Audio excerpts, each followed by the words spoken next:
China's embassy in Canberra has accused Australia of victim blaming and finger pointing while defending Beijing's military drills on the doorstep of Taiwan. The outburst comes amid calls to bolster Australia's stockpile of weapons in the latest challenge to regional stability. US Speaker Nancy Pelosi's Taiwan visit set off a chain reaction in the Pacific.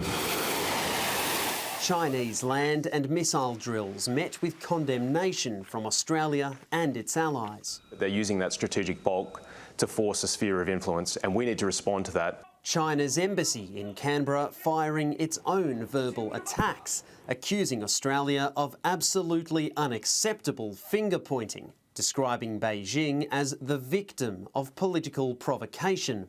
The latest Pacific flare-up comes days after the Albanese government launched a major defence review, one it calls the most significant in decades. We need more fuel stocks, we need more ammo stocks. The era of the lucky country is over. It's dead and buried. Bipartisanship on China that was tested in the dying days of the Morrison government seemingly restored as the major parties fall in behind the foreign minister.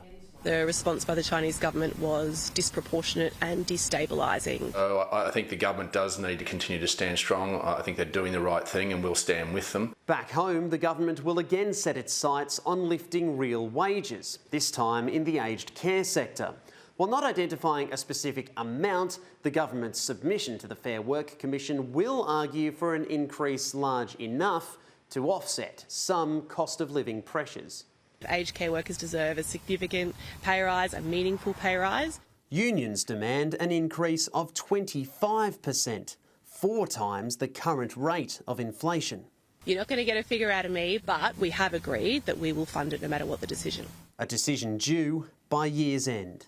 Cameron Redden, Sky News, Canberra.